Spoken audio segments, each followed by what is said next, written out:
the ubiquitous broken chair. They're like everywhere. And they're always busted someplace, usually the legs because they're crap.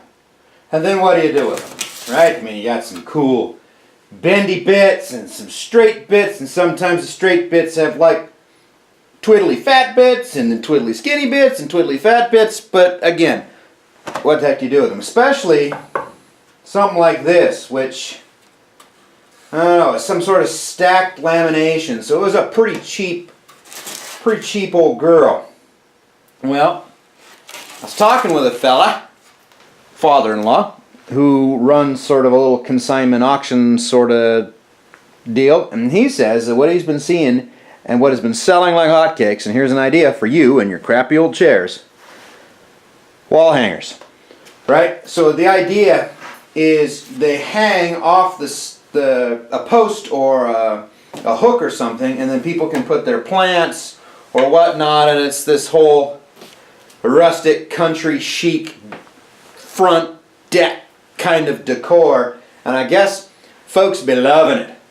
Now the problem, of course, is when you got a round back chair like one of these, right, you get the weeble wobbles in there, and then assume that this is the wall, right, the chair is tipping. Well, that ain't no good. She's not square. So this is what you do. You find out how far up your chair has to raise in order to sit square against your imaginary wall. And then you add yourself a little decorative piece of wood like that. Screw the two together. That helps because they're always cracking their butt crack. They're always plumbered crack right through here, right? So screwing that on there stops the plumber's crack thing, and it gives it some place firm and straight that it can sit against the wall, so the weeble wobbles go away. So I'm going to knock one up tonight and give it a shot. And I'll put it in a little consignment store we're in. I think that it's a good idea, and Lord knows I got like 4 or 5 of these kind of chairs broken and in the shelves or in the rafters, or I've broken them up for firewood, and these things are everywhere. So if you can pick them up at thrift stores or whatnot for like $5, slap a little sticky doodad thing there on the bottom, and turn around and hawk them for $40 for a broken IKEA sort of chair with no legs? Ka-ching! So what I've done here, most decidedly not of the rocket science persuasion. So I discovered I needed 2 inches. Boom, a little over 2, that's fine. And then I simply squared it side to side off these posts right here, more or less 1 7/8 inches, and more or less 1 7/8 inches, and I got them clamped down. Now what I want to do is sharpen my pencil and scribe, you know, because I don't want it just to stick out like that. That's ugly. So sort of scribe in and then make maybe a decorative little scoop some sort. This is, well, some old growth fir, old growth pine. It's salvaged essentially barn lumber, and I got the smooth side in and the rough sawn side out. I don't want that to be a style element. I want it to simply be very unobtrusive. I'm going to dust it with some black paint just to make it subtle and fade, and I don't want these parts sticking out here. I know it's not very thick, but I'm not holding up a house. This need not be, you know, a butterfly keyed dovetail. I mean, if you want to do that kind of stuff, fine, but you're still only going to slap like $40 on it and sell it to somebody who's going to put a potted plant on it and rot the seed out. So this just isn't that kind of carpentry. But anyways, I'm going to scribe this, and then I'll figure out my little decorative swoops, and I'll put it back in place, and 2 screws and a little dusting. Actually, I'll probably dust it first, and then 2 screws, and we're done. This is clearly one of those scenarios where the least amount of work you do, the better, because this isn't an heirloom. This is recycling something that I don't know about you guys, but they're not worth putting bases on. It's too much time and effort. Anything that doesn't look clunky and homemade takes too much time for a crappy, this isn't, you know, antique fine furniture. This is junk. But that don't mean you can't put some groceries in the pantry with a little bit of junk. We're all about that.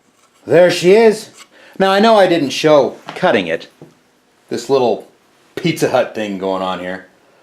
But honestly, all I did was take the metal thing with the pointy sharp parts and make it go zzz. And in the process of going zzz, it cut my wood, and I cut the wood in this shape because this is the shape that I traced. And then I used a record, which is a fantastic circle, by the way. You got two sizes on there. Then I used a record to get the counter curve. And then I drilled 2 holes because if I don't, guaranteed this bad boy's gonna split. In fact, still might. Use the yellow turny bit part.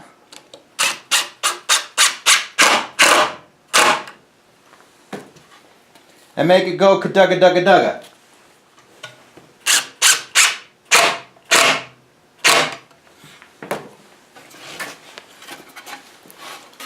Ka-chow!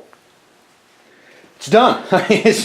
straight up, it's done. Now, obviously, if you've got spindles that are dead center, just hang it offside. Otherwise, I guess you could put 2 hooks. This one's got 1 in the middle.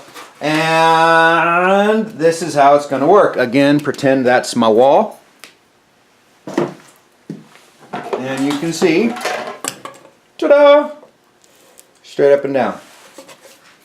You know, your hook's going to stand out from the wall a little bit, so remember to tip it up just slightly when you make your measurements. It ain't, honestly, God, it ain't rocket science, guys. And a lot of folks are going to want to hang these on the sides of things, so you're going to need it tipped enough to make the water run one way or to other. Well, yeah, there it is. I'm not going to touch anything else for 40 bucks. This is zero investment. Think of how many times you've seen these in the dumpster and passed them by, or in shops and the rungs are broken and you just know they're garbage because they're not worth repairing. Boom, there you go. 40 bucks.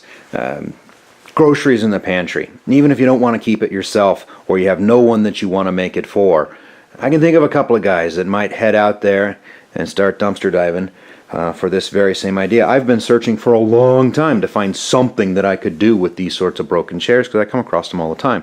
By the way, if you have some other awesome, simple idea that you do with these chairs that isn't fixing them, I don't care who you are. I mean, maybe if you're like Superman, it's no big deal, but it's just not possible for me to put the time into fixing them and making them look right for like an IKEA style chair.